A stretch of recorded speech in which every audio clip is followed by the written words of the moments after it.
the idea is never ever go into a casino. The reason why is that when you go into a casino, you start losing money. At some point, you cannot leave the casino. Why not?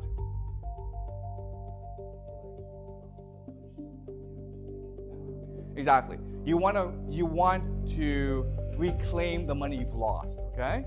You've invested so much that you cannot leave. You have to get that money back.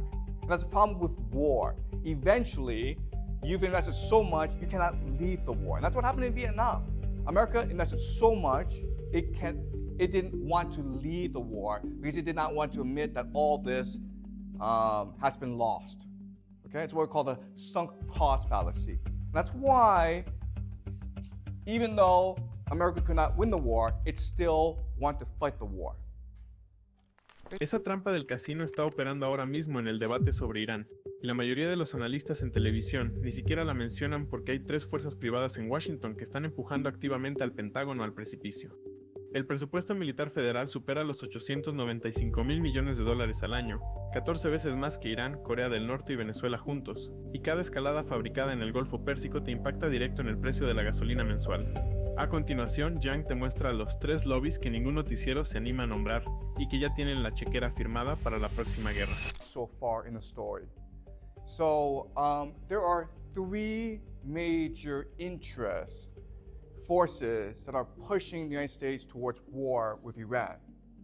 The first is the Israel lobby.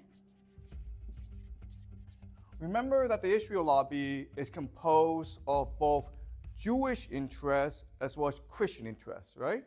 Representing the Jewish interest is something called AIPAC. And they have a membership of about 100,000.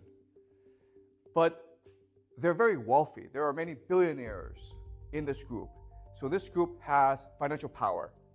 In fact, AIPAC is considered the second most powerful lobbying organization in the United States. The first is the pensioners, okay? There's about 30 million of them. And their lobbying organization is the most powerful, but AIPAC is second. But also in the Israel lobby are the Christian Zionists, right? So for example, the organization Christians United for Israel has 7 million people in its membership.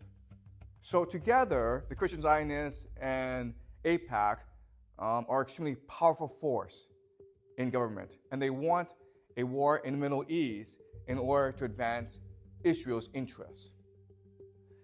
Also remember that America is now addicted to empire, because empire represents easy money. All money has to be channeled through the US. And so there are many people in the US who just basically make their money by speculating on money, okay? So for example, Wall Street. And that has made Wall Street extremely powerful right now in US politics. And the third force is Saudi Arabia.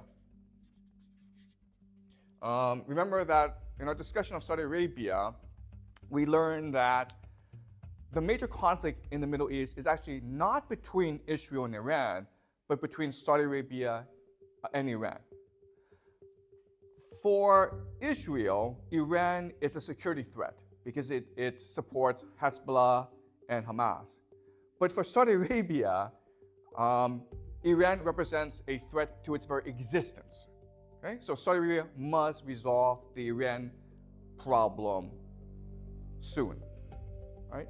Now, how these 3 forces manifest themselves is through Trump, okay? El lobby internacional no funciona con sobres ocultos por debajo de la puerta, sino que opera fusionando los intereses extranjeros con la ambición política interna de la nación más poderosa del mundo. El Comité de Asuntos Públicos estadounidense-israelí recauda sistemáticamente decenas de millones de dólares anuales para financiar campañas al Congreso, asegurando que ninguna legislación militar se apruebe sin su visto bueno táctico. Y aquí el profesor te expone cómo esos lazos de poder blando se tradujeron en la orden de asesinato más peligrosa del siglo XXI. And privately, there's a man named Kushner, who is Trump's son-in-law. He's married to Trump's favorite daughter, Ivanka Trump, okay? And Jared Kushner happens to be very good friends with both Benjamin Netanyahu, who is the leader of Israel, as well as Mohammed bin Salman, who is the leader of Saudi Arabia. Now, Jared Kushner's father, Charles Kushner, was a very prominent sponsor of AIPAC. In fact, when Benjamin Netanyahu comes to stay in the United States, he lives with the Kushner family. So one night, Benjamin Netanyahu had to stay in Jared Kushner's bedroom, and Jared Kushner had to sleep in the basement. Okay, that's how close they are. And Jared Kushner is friendly with MBS, the leader of Saudi Arabia, so friendly that when Jared Kushner started a private equity fund, Saudi Arabia invested $2 billion. Okay, so through Jared Kushner, these three forces are able to exert influence on Trump. As we also discussed, it's very likely that Trump will become president of the United States again in November, and he will pick Nikki Haley as his VP. And that means that Nikki Haley will be the one in the Trump White House pushing for war against Iran. As we discussed, Nikki Haley makes most of her money from the Israel lobby, okay? The anti-Iran lobby. We know from the first Trump administration that these forces are able to exert tremendous influence on Trump, okay? And the evidence is, one, Trump withdrew from the Iran nuclear deal that would have secured peace between the United States and Iran, okay? Trump moved the United States embassy from Tel Aviv to Jerusalem in Israel, which was a major, which caused major friction in the Middle East, okay? We also know that Trump ignored the fact that MBS killed a journalist, okay? So we also know that Trump has been very friendly with Saudi Arabia. We also know that Trump sponsored the Abraham Accords, which is trying to bring peace between Israel and other Arab countries and unite them against Iran, okay? The last thing that Trump did, which is the most important, is that in January 2020, Trump ordered the assassination of General Qasem Soleimani, who is the leader of the who is the leader of the Iranian Revolutionary Guards. Okay? So from all this, we can suspect that in a second Trump term, war with Iran will be a major priority. So, pensar que esa maquinaria política garantiza una victoria militar segura es el primer síntoma de ceguera imperial, y el ejemplo más reciente está documentado en el Mar Rojo. Desde finales de 2023, la milicia Houthi en Yemen, un grupo armado sin estado ni fuerza aérea, lleva más de 200 ataques con drones de $20,000 y misiles antibuque baratos contra portaaviones estadounidenses. La coalición naval más cara del planeta respondió gastando interceptores de $2 millones por disparo, y el propio Joe Biden admitió públicamente que están perdiendo esa guerra naval. A continuación, Yang te muestra por qué esa misma derrota se va a multiplicar por 100 cuando el Pentágono cruce el estrecho de Hormuz. Were the Americans able to defeat the Houthis? No, they were not. And so what are the Americans going to do about it? What can they do about the Houthis? What's the solution to this problem? You have these pirates, the Houthis, going around and attacking these ships, which is affecting international commerce. And that's why inflation is such a huge problem right now in the world. So what's the American military going to do about this? What can they do about this? The answer is nothing, okay? The American military has no solution. Why? Because they don't have the forces necessary in order to undertake an operation against the Houthis.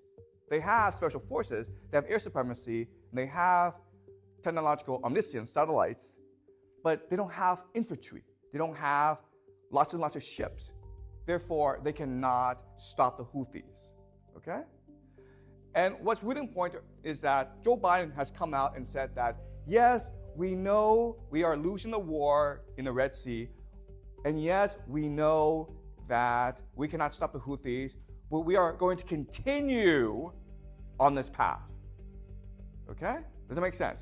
This is the idea of hubris. Not knowing your limitations. And when you are faced with your limitations, you refuse to accept your limitations. Okay? And that's why when the US military is given the order to invade Iran, they'll probably go along with it because they cannot imagine the possibility that they could be defeated in Iran.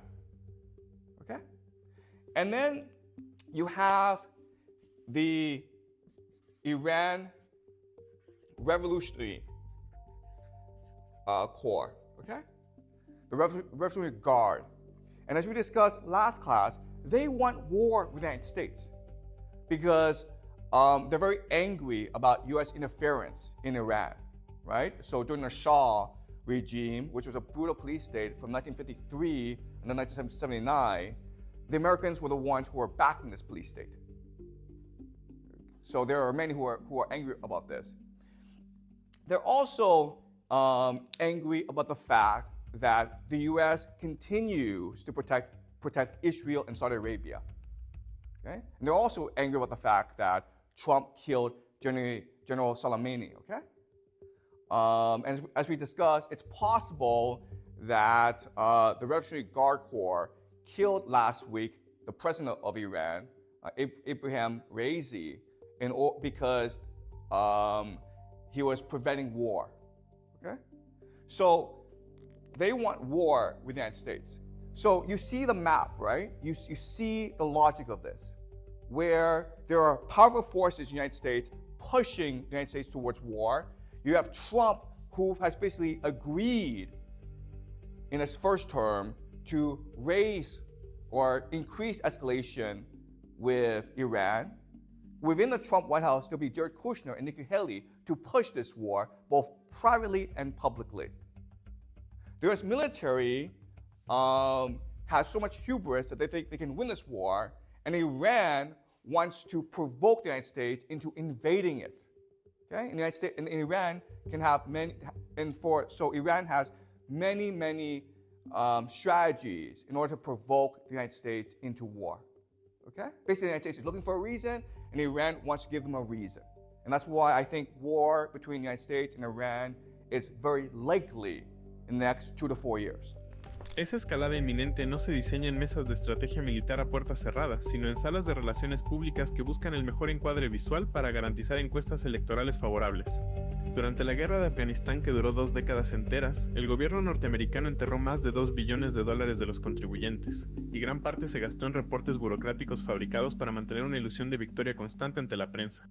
Presta atención a la similitud escalofriante entre el marketing presidencial europeo reciente y la futura trampa que se avecina en el Golfo Pérsico. People are saying that, okay? And the reason why is that Zelensky is a master of public image manipulation, okay? He was distorting reality for people through television. The problem with that, though, is it's not reality, guys, okay? The reality on the ground is very different from TV, okay? So who else is like Zelensky in this world? Trump is exactly like Zelensky, okay? Do you understand? Trump is also concerned about what looks good on TV. He's like, I must look strong. We must look as though we're winning this war. He doesn't really care about strategy, okay? So, because of this, it's very likely that he orders a land invasion of Iran because it would look good on TV, okay? So, the problem with Zelensky is he cared about what looked good as opposed to actually what actually worked, okay? But you also have other problems, like you have extremists in the Ukrainian military, okay? And guys, these extremists, they're Nazis, they're neo-Nazis. And so The traditional understanding of Nazis are people who kill Jews, okay? Esa obsesión presidencial por verse fuerte en televisión es justo lo que necesitan los aliados de Washington para sacar ventaja sin disparar un solo tiro. Israel mantiene más de 200 cabezas nucleares no declaradas y opera el sistema Iron Dome con 80% de tasa de intercepción, así que cualquier vacío de poder regional queda ocupado en meses, no décadas.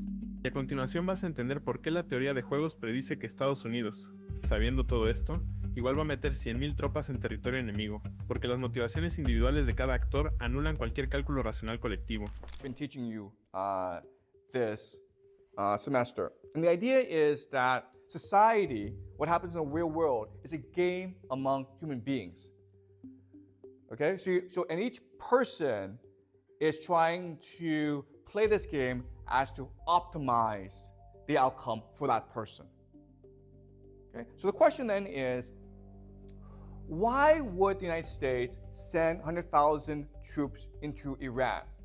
So let's look at the individual motivations of the individual players, okay? So you have the United States. What does the United States want to do? What does it want to do? By doing what? And accomplishing what? It wants to topple the regime in Tehran, right? And you can only do that through a ground invasion, okay? So the United States is trying to topple Iran. But then you also have other actors, okay? So Iran. What does Iran want to do? What does Iran want to do? Or basically the Revolutionary Guard Corps. What do they want to do? Right? They want to kill as many Americans as possible, okay? You understand? They want to force an American land invasion, okay? So Iran wants to force a US invasion, knowing that if the US invades, it has to lose the war, okay? It will lose the war because the Revolutionary Guard can just send suicide bombers against the United States, okay? Now let's look at Israel. Okay? We know that the United States wants to topple Iran. We know that Iran wants to force a US invasion to defeat the Americans, to humiliate the Americans, and exact revenge for what happened in the past, okay? What does Israel want to do? What is Israel's optimal outcome? You guys know?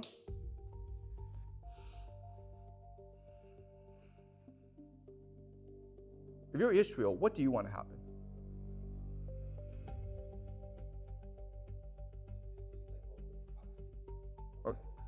Okay, so you want Iran defeated, okay? And then what do you want to happen? You want Iran defeated, you want the proxies defeated, and then what do you want to happen?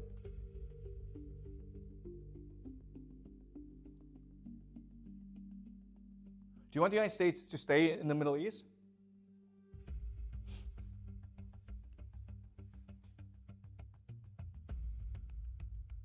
What happens if the United States and Iran both lose the war? I mean, Iran is destroyed as a country, the United States is destroyed as a military presence in the Middle East. What would happen? Israel becomes the top dog in the Middle East. Do you understand? Okay? Israel can now control the entire Middle East. So the optimal outcome for Israel is Iran and the United States are both destroyed. Okay? Do you understand? How about Saudi Arabia? What is their optimal outcome? Exactly the same as Israel, exactly. Okay? Do you understand? Okay? Which will leave the Middle East to Saudi Arabia and Israel, but Israel is a far superior military than Saudi Arabia. Okay? Remember, it's very easy to blow up Saudi Arabia. They have oil fields. Okay? Not that easy to blow up Israel. So Israel becomes a top dog. Do you understand game theory? In other words, all the major participants want an invasion of Iran. Okay? But they want different outcomes. And Saudi Arabia and Israel most benefit if this situation happens, where you have 100,000 US troops in the country and they can't get out, okay? Because it becomes sunk cost fallacy. The United States can only pour in more soldiers.